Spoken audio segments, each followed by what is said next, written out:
Bonjour à tous. Aujourd'hui, allez de l'avant. Vous avez assez suivi les contours de cette montagne. Tournez-vous vers le nord, Deutéronome 2, verset 3. Pris entre la mer Rouge devant lui et l'armée de Pharaon derrière lui, Israël reçut de Dieu ce message. Avance! Il obéit. Quand Moïse les frappa de sa verge, les eaux s'amassèrent de côté comme un mur, formant un passage que le peuple put suivre en toute sécurité. Avançons avec foi et confiance en la parole de Dieu que Dieu nous a donnée, sûr qu'il sera avec nous pour nous secourir et nous protéger. Avancez, non avec suffisance, non en exaltant votre personne, mais cependant remplis de foi, d'espoir et de courage. Les anges de Dieu protègent ses fidèles. Ils demeurent dans les sentiers du Seigneur. Ils recevront toute l'aide nécessaire. Le plus souvent, l'œuvre du Seigneur a été, au début, insignifiante et méprisée par ceux qui veulent la voir menée de suite avec force et grandeur. Mais le Seigneur doit mettre ses ouvriers à l'épreuve. Beaucoup sont incapables de supporter le succès qui, s'il leur était accordé, les entraînerait à exalter leur moi. Que Dieu soit loué et magnifié.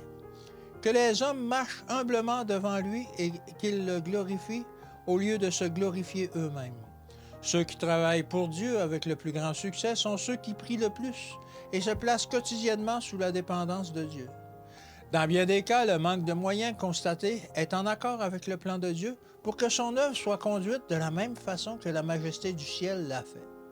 On doit toujours manifester un esprit d'économie, de renoncement et de sacrifice personnel jusqu'à la fin.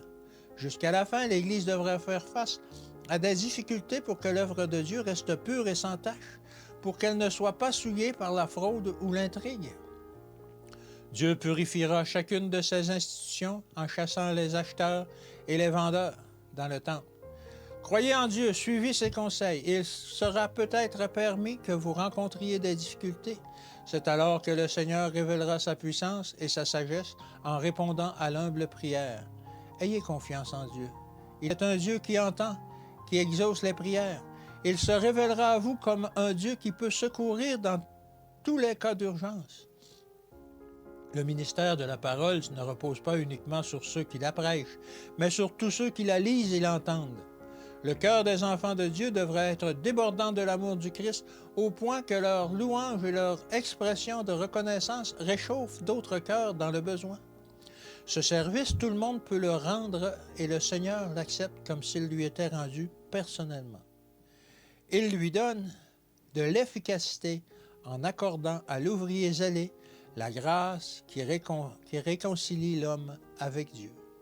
Que Dieu vous bénisse et qu'il vous garde, et à demain.